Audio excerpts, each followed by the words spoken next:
ശ്രീ സേനാപതി വേണു, ഇവിടെ ഇങ്ങനെ ഒരു പ്രശ്നം വരുമ്പോൾ ഇത് വെള്ളത്തിൽ തീ പിടിക്കുന്ന ഒരു സാഹചര്യമാണ്. ഇതിൽ ഇങ്ങനെ ഒരു അവസരം ആർക്കും ഉണ്ടാക്കി കൊടുക്കരുത്, ഇങ്ങനെ ഒരു അഴകുഴമ്പൻ നിലപാടായിരുന്നു നിങ്ങളുടെ പ്രതിപക്ഷ നേതാവിൻ്റെ ഭാഗത്തുനിന്നുണ്ടായത്. ഒന്ന്.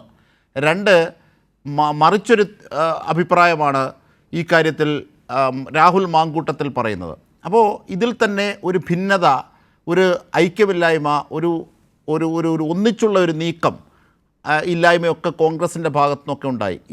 ഇന്നലത്തെ ലീഗ് നേതാക്കന്മാരുടെ അഭിപ്രായത്തിൽ നിന്ന് വളരെ മയപ്പെട്ടാണ് പൊതുസമൂഹം മുഴുവൻ ഇളകിയപ്പോൾ ഇത്തരത്തിൽ രക്ഷകർത്താക്കളായ, അത് എല്ലാ സമുദായത്തിനുള്ള കുട്ടികളൊന്ന് ആടിപ്പാടി അവരൊന്ന് വ്യായാമം ചെയ്തിട്ട് വീട്ടിലോട്ട് വരട്ടെ, അവർക്കൊരു റിലാക്സേഷൻ ആവട്ടെ എന്ന് വിചാരിച്ച് അതിനും ഇവർ സമ്മതിക്കില്ലേ എന്ന് സാധാരണ രീതിയിൽ ഭാഷയിൽ ചോദിക്കുന്ന ഒരുപാട് അമ്മമാരെ നമ്മൾ കണ്ടു, ഒരുപാട് അച്ഛന്മാരെ നമ്മൾ കണ്ടു, അല്ലെങ്കിൽ ബാപ്പന്മാരെയും ഉമ്മമാരെയും നമ്മൾ കണ്ടു. ഇപ്പോൾ ഇങ്ങനെയൊക്കെയുള്ളൊരു സാഹചര്യത്തിൽ കോൺഗ്രസ് നിലപാട് ഷാർപ്പാകണമായിരുന്നു. ഞാൻ വിമർശിക്കുകയല്ല, കോൺഗ്രസ് മതേതരത്വത്തിനോടൊപ്പം നിൽക്കുന്ന പ്രസ്ഥാനമൊക്കെയാണ്. പക്ഷേ ഷാർപ്പായി ഇങ്ങനെ ഒരു വിഷയത്തിൽ പ്രതികരിക്കണമായിരുന്നു. നോക്കൂ സർക്കാർ പറഞ്ഞത്, നോക്കൂ വിദ്യാഭ്യാസ വകുപ്പ് മന്ത്രി പറഞ്ഞത്.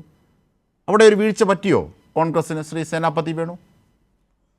അജിംഷാ, വളരെ ഷാർപ്പായി തന്നെ കോൺഗ്രസ് ഈ കാര്യത്തിൽ നിലപാട് വ്യക്തമാക്കി. അത് പ്രതിപക്ഷ നേതാവാണെങ്കിലും യൂത്ത് കോൺഗ്രസിന്റെ സംസ്ഥാന അധ്യക്ഷനാണെങ്കിലും വളരെ ഷാർപ്പായി. ഞങ്ങൾ ഈ കാര്യത്തിൽ സുംബ നൃത്തം അത് സ്കൂളിൽ നടത്തുന്നതിനോട് ഞങ്ങൾക്കൊരു എതിർപ്പുമില്ല. ഞങ്ങൾ ആ കാര്യത്തിൽ പൂർണ്ണമായി ഇതിനെ പിന്തുണയ്ക്കുകയും ചെയ്യും. പക്ഷെ ഇവിടെ നമ്മൾ മനസ്സിലാക്കേണ്ടത്, നമ്മുടെ സമൂഹത്തിൽ ഇപ്പോൾ ഏറ്റവും കൂടുതൽ വിളവെടുക്കാൻ കഴിയുന്നത് ഈ വിവാദങ്ങളാണ്. ചില ആളുകൾ, ഞാനിവിടെ ആദ്യം സഫ്വാൻ ബറാമിയുടെ ആദ്യത്തെ അദ്ദേഹത്തിൻ്റെ ഇത് കേൾക്കാൻ കഴിഞ്ഞില്ല. ഒരു പകുതി ആയതിനു ശേഷമാണ് അദ്ദേഹത്തിൻ്റെ വാക്കുകൾ കേൾക്കാനായിട്ട് കഴിഞ്ഞിട്ടുള്ളത്. അപ്പോൾ അദ്ദേഹം അതിൽ പറയുന്നത്, ഞങ്ങളുടെ വിശ്വാസത്തെ സംരക്ഷിക്കുന്നതിന് വേണ്ടി ഞങ്ങൾക്ക് നിലപാടുകൾ സ്വീകരിക്കാൻ പാടില്ല എന്നൊക്കെ അദ്ദേഹം ചോദിക്കുന്നു. അതൊക്കെ ഒരു കുഴപ്പവുമില്ല. ഇവിടെ ശ്രീ അഡ്വക്കേറ്റ് ഷുക്കൂർ സാർ പറഞ്ഞതുപോലെ, നിങ്ങൾ ദയവ് ചെയ്ത് ഈ സംഘപരിവാറിന് വളം വെച്ചു കൊടുക്കുന്ന ഈ നടപടികൾ അത് നിങ്ങൾ ചെയ്യരുത് എന്നാണ് നിങ്ങളോട് എനിക്ക് അല്ലെങ്കിൽ വിനയപുരസ്സരം അഭ്യർത്ഥിക്കാനുള്ളത്. ഇവിടെ ഒരു ദിവസം നാസർ ഫൈസി കൂടത്തായി, നമ്മൾ ഈ സമൂഹത്തിൽ അജിംഷാ മനസ്സിലാക്കേണ്ടത്, ചില ആളുകൾ പണ്ഡിതർ എന്ന് സ്വയം വിശേഷിപ്പിക്കുന്നു. വടക്കേ ഇന്ത്യയിൽ പണ്ഡിറ്റ് എന്ന് പറയുന്ന ഒരു സമൂഹം തന്നെയുണ്ട്. അവർ ബ്രാഹ്മണരാണ്, അവർ എല്ലാവരും പണ്ഡിതന്മാരാണ്, പഠിച്ചവരാണ് എന്നുള്ള ഒരു കൺസെപ്റ്റാണ്. കാരണം എന്താണെന്ന് വെച്ച് കഴിഞ്ഞാൽ അവരിൽ പഠിക്കാത്തവരില്ല, അല്ലെങ്കിൽ എല്ലാവരും പഠിച്ചതുകൊണ്ട് അവരെ പണ്ഡിറ്റ്ജി എന്നാണ് എല്ലാവരെയും വിളിക്കുന്നത്. ഇവിടെ ചില ആളുകൾ സ്വയം പണ്ഡിതർ ചമയുകയാണ്. എന്താ പണ്ഡിതൻ എന്ന് നമ്മൾ മനസ്സിലാക്കുന്ന പാണ്ഡിത്യമുള്ളവരാണ്.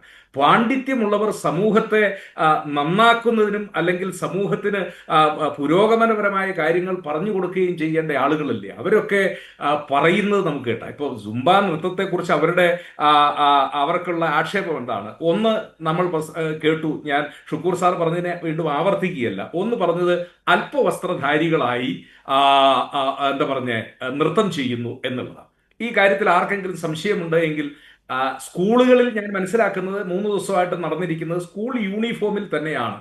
പണ്ടൊക്കെ ഞങ്ങളൊക്കെ പഠിക്കുന്ന കാലഘട്ടത്തിൽ സ്കൂളിൽ ഒരു പീരീഡ് ഡ്രിൽ പീരീഡ് ഉണ്ടായിരുന്നു. നമുക്കന്ന് പ്രത്യേകിച്ച് ഡ്രസ്സൊന്നും ഇല്ലാത്തതുകൊണ്ട് നമ്മൾ ചെല്ലുന്ന ഡ്രസ്സിൽ, ആ സ്കൂൾ യൂണിഫോം ഉള്ളവരാണെങ്കിൽ അല്ലാത്തവരാണെങ്കിൽ ആ ഡ്രസ്സിൽ തന്നെയാണ് നമ്മൾ ഈ ഡ്രില്ലിൽ പങ്കെടുക്കുന്നത്. അപ്പോൾ രാവിലെ സുംബ നൃത്തത്തിന് പങ്കെടുക്കുന്ന കുട്ടികൾ ആ സ്കൂളിൽ വരുന്ന അവരുടെ യൂണിഫോം, അല്ലെങ്കിൽ ആ യൂണിഫോം ഇല്ലാത്ത സ്കൂളുകളിലാണ് കാഷ്വൽ ഡ്രസ്സിൽ അതിലാണ് നടക്കുന്നത്. അവിടെ വേറെ ഏതെങ്കിലും ഒരു വസ്ത്രം അതിന് ധരിച്ചതായിട്ട് നമ്മളാരും കണ്ടിട്ടില്ല.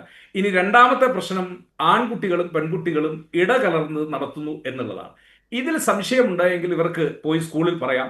ഇനിയിപ്പോൾ അവരുടെ മക്കൾ ആരെങ്കിലും പഠിക്കുന്നുണ്ടെങ്കിൽ അവർക്ക് അങ്ങനെ ഒരു ഇടകലർന്ന് വേണ്ട. അപ്പോൾ ശരി, ആൺകുട്ടികൾ പടിഞ്ഞാറേ ഗ്രൗണ്ടിലും പെൺകുട്ടികൾ കിഴക്കേ ഗ്രൗണ്ടിലും, അല്ലെങ്കിൽ ആൺകുട്ടികൾ തെക്കേ ഗ്രൗണ്ടിലും പെൺകുട്ടികൾ പടിഞ്ഞാറേ ഗ്രൗണ്ട്, വളരെ ചെറിയ കാര്യത്തിൽ പറഞ്ഞാൽ തീരുന്ന ഒരു കാര്യത്തിന് വേണ്ടി അങ്ങ് വിവാദങ്ങൾ ഉണ്ടാക്കുകയാണ്. ഒരാൾ പറയുന്നത് നമ്മൾ 19-ാം നൂറ്റാണ്ടിലേക്കും 17-ാം നൂറ്റാണ്ടിലേക്കും, ഇവിടെ സുനിത വില്യംസ് മാസങ്ങളോളം ശൂന്യാകാശത്ത്, ശുഭാംശു ശുക്ല ഇന്നലെ പ്രധാനമന്ത്രിയുമായിട്ട് സംസാരിക്കുന്നത് എത്രയോ, നമ്മുടെയൊക്കെ ചിന്തകൾക്ക് അതീതമായി മനുഷ്യൻ ഇതുപോലെ വളർന്നിരിക്കുന്ന ഒരു കാലഘട്ടത്തിൽ, ശാസ്ത്രം വളർന്നിരിക്കുന്ന ഒരു കാലഘട്ടത്തിൽ ഇനിയും നമ്മളെ എങ്ങോട്ടാണ് ഇവരൊക്കെ നയിക്കുന്നതെന്ന് ചോദിച്ചു കഴിഞ്ഞാൽ, സത്യം പറഞ്ഞു കഴിഞ്ഞാൽ അജിംഷാ, ഇതൊക്കെ കാണുമ്പോൾ നമ്മൾ വളരെ ദുഃഖം തോന്നുന്നു മനസ്സിൽ. മനുഷ്യൻ ഇപ്പോഴും ഈ മതത്തിന്റെ വേലിക്കെട്ടുകൾക്കുള്ളിൽ നിന്നുകൊണ്ട്, ഞാൻ വി ഡി സതീശന്റെ വാക്കുകളെ വീണ്ടും കടമെടുക്കുക, ഈ പച്ചവെള്ളത്തിന് തീപിടിപ്പിക്കുന്ന വർഗീയതയിലേക്ക് ഈ നാട് ഇതിനെ കൊണ്ടുപോകുന്നത് ഇത് ആർക്ക് വേണ്ടിയാണ്? ഞാൻ ഷുക്കൂർ സാർ പറഞ്ഞ് വീണ്ടും സംശയിക്കുകയാണ്. ഇത് ചിലർക്ക് വേണ്ടി വഴിമരുന്നിട്ട് കൊടുക്കാനോ സമൂഹത്തിൽ ഭിന്നിപ്പുണ്ടാക്കാനുള്ള ശ്രമത്തിന്റെ ഭാഗമാണ് അല്ലേ എന്ന് സംശയിക്കുന്നു. സുംബാ നൃത്തത്തിൽ നിങ്ങളത് പരിശോധിക്കുന്നേ, അതിന് ഇവര് കാണുന്ന സുംബാ നൃത്തം എന്ന് പറഞ്ഞാൽ ക്ലബ്ബുകളിലോ അല്ലെങ്കിൽ അതുപോലുള്ള ഓർഗനൈസ്ഡ് ഇൻസ്റ്റിറ്റ്യൂഷനുകൾ നടത്തുന്ന സ്കൂളുകളിലെ സുംബാ നൃത്തത്തിന്റെ അല്ലല്ലോ വിഷ്വലുകൾ കാണിക്കുന്നത്. സ്കൂളിലെ സുംബാ നൃത്തത്തിൽ സ്കൂൾ യൂണിഫോം അണിഞ്ഞുകൊണ്ട് കുട്ടികൾ അതിൽ അവർ വല്ല ആവേശത്തോടു കൂടി പങ്കെടുക്കുന്നു. പിന്നെ ഒരു കാര്യം ഞങ്ങൾ ശ്രീ സേനാപതി വേണു താങ്കൾ പറഞ്ഞ നിലപാടിന്റെ പൊതു വിഷൻ ശരിയാണ്. പക്ഷേ അവിടെ ചില കല്ലുകടികളുണ്ട്. അതാണ് വി ഡി സതീശനും പറഞ്ഞതിലെ ഒരു ഷാർപ്പ്നെസ്സിൻ്റെ കുറവായി ഞാൻ നിരീക്ഷിച്ചത്. കാരണം ഇപ്പോൾ താങ്കൾ പറഞ്ഞു നിങ്ങൾക്ക് അങ്ങനെ ബുദ്ധിമുട്ടാണെങ്കിൽ ആൺകുട്ടിയെ വടക്കേ അറ്റത്തും പെൺകുട്ടിയെ തെക്കേ അറ്റത്തും നിർത്തി കളിപ്പിച്ചുള്ളൂ എന്ന് പറഞ്ഞു. പക്ഷേ അത് കോൺഗ്രസിൻ്റെ നിലപാടാണോ? അങ്ങനെ വേണമോ? നമ്മുടെ ആൺകുട്ടികളും പെൺകുട്ടികളും ഒന്നിച്ചല്ലേ കളിച്ച് വളരേണ്ടത്? അതിനെല്ലാം ഈ ശാരീരിക ചിന്തകൾ മാത്രമേ ഉള്ളൂ. സാക്ഷാൽ മക്കയിൽ പോലും ഹജ്ജിൻ്റെ ഘട്ടത്തിൽ ആണും പെണ്ണും ഒരുമിച്ചാണ് തവാഫ് ചെയ്യുന്നത്, മീൻസ് പ്രദക്ഷിണം ചെയ്യുന്നത്, അടക്കം ചെയ്യുന്നത്. അല്ല, പ്രകൃതി തന്നെ മനുഷ്യനെ അജിം ഷാ അങ്ങനെയല്ലേ സൃഷ്ടിച്ചിരിക്കുന്നത്.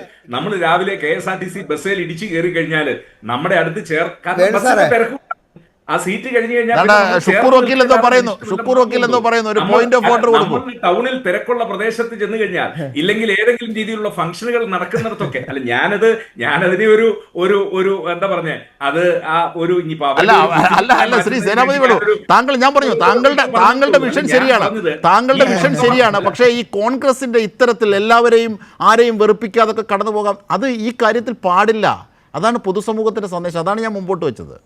താങ്കൾ വ്യക്തിപരമായി ഒക്കെയാണ്, പക്ഷേ രാഷ്ട്രീയമായി വരുമ്പോൾ ആ ഷാർപ്പ്നെസ് കുറവ് കോൺഗ്രസിൽ പ്രതിഫലിക്കും. കോൺഗ്രസ് ആ കാര്യത്തിൽ സുവ്യക്തമായ നിലപാട് സ്വീകരിച്ചിരിക്കുന്നു. അത് ഇവരെ മയപ്പെടുത്താൻ നമുക്ക് ആൺകുട്ടികളെ വടക്കേറ്റത്തും പെൺകുട്ടികളെ തെക്കേറ്റത്തും നിർത്തണോ? അല്ല വേണ്ട. ഞാൻ പറഞ്ഞത് ഇനിയിപ്പോ അവർക്ക് അങ്ങനെ ഒരു ബുദ്ധിമുട്ടാണ് അവർക്ക് തോന്നുന്നത്. അവരുടെ കുട്ടികൾ രാവിലെ സ്കൂളിൽ വന്നു കഴിഞ്ഞപ്പോൾ ഇങ്ങനെ ഇടകലർന്ന് നിൽക്കുന്നത് ഞങ്ങൾക്ക് ബുദ്ധിമുട്ടാണ് എന്ന് തോന്നുന്നുണ്ടെങ്കിൽ ആ തോന്നല് പോലും സ്കൂൾ ബസ്സായാലും പൊതു ബസ്സായാലും ബസ്സിൽ മാറ്റേണ്ടി വരും. ഞാൻ പറഞ്ഞത് അത് വർത്തമാനകാല സമൂഹത്തിന് അങ്ങനെ ഒരു ചിന്താഗതി പോലും ഭൂഷണമല്ലാത്ത ഒരു കാലഘട്ടത്തിൽ അങ്ങനെ ഒന്നിനെ കുറിച്ച് നമ്മൾ ചിന്തിക്കേണ്ടതില്ല. ഇതിനകത്ത് ഈ വിമർശനവുമായിട്ട് വന്ന ആളുകൾ ഇതുകൊണ്ട് കുട്ടികൾക്കുണ്ടാകുന്ന ബെനഫിറ്റ് അവർക്ക് ശാരീരികമായിട്ട് അപ്പൊ ചോദിക്കും ഇതല്ലാതെ എന്നാ യോഗ പഠിപ്പിക്കാമല്ലേ? ഇല്ല രാവിലെ കൂട്ടയോട്ടമാണ് കുട്ടികൾ ഈ കാര്യത്തിന് വേണ്ടി നടത്തുന്നത്. അപ്പോഴും ഓടുമ്പോൾ ഇടകലർന്നല്ലേ ഓടുന്നത്. അപ്പോൾ ഇടകലരാൻ പാടില്ല എന്നുള്ള ആ ചിലരുടെ എന്താ പറഞ്ഞ പ്രഖ്യാപനം, ആ പ്രഖ്യാപനം അത് പിന്തിരിപ്പന. അതാരും നടത്തിയ